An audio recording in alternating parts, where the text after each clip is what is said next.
अस्सलामुअलैकुम वरहमतुल्लाहि वबरकातुहू। दोस्तों, उम्मीद करता हूँ आप खैरियत से होंगे। मैं हूँ मोहम्मद मकसूद कासमी और आप देख रहे हैं बाग़ मदीना यूट्यूब चैनल।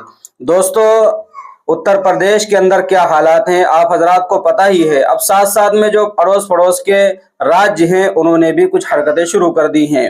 तो दोस्तों, ये खबर आज की जो आ रही है वो आसाम से आ रही है, जिसे हम और आपके लिए सुनना बहुत ज़रूरी है, क्योंकि वहाँ की सरकार जो है वो मदारिस के पीछे पड़ गई है।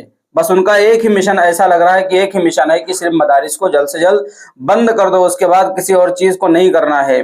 चीफ मिनिस्टर आसाम हेमंत बिस्व शर्मा ने रियासत में मदरसों के खिलाफ कार्रवाई में शिद्दत पैदा कर दी है। उन्होंने अपने अज़्म का इयादा किया और ऐलान किया कि मजीद 300 मदारिस को बंद कर दिया जाएगा। इन्ना लिल्लाहि व इन्ना इलैहि राजिऊन। चीफ मिनिस्टर आसाम ने कहा कि बीजेपी और मदरसा चलाने वालों के दरमियान मीटिंग हुई और इस बात पर इत्तेफाक राय किया गया कि मजीद 300 मदारिस को बंद कर दिया जाएगा। आसाम पुलिस और कौमी तंजीमों के दरमियान बातचीत का यह नतीजा है। बिस्व शर्मा ने मार्च में ऐलान किया था कि रियासत में 600 मदरसों को बंद कर दिया जाएगा। उन्होंने इलेक्शन से पहले मार्च में कर्नाटक की बेलगावी में एक इंतखाबी जलसे से खिताब करते हुए रियासत में 600 मदरसों को बंद करने का ऐलान भी कर दिया था। उन्होंने कहा कि मैंने 600 मदरसों को बंद कर दिया है और मैं तमाम मदरसों को बंद कर देना चाहता हूं, क्योंकि हम मदरसे नहीं चाहते, हम स्कूल, कॉलेज और यूनिवर्सिटी चाहते हैं।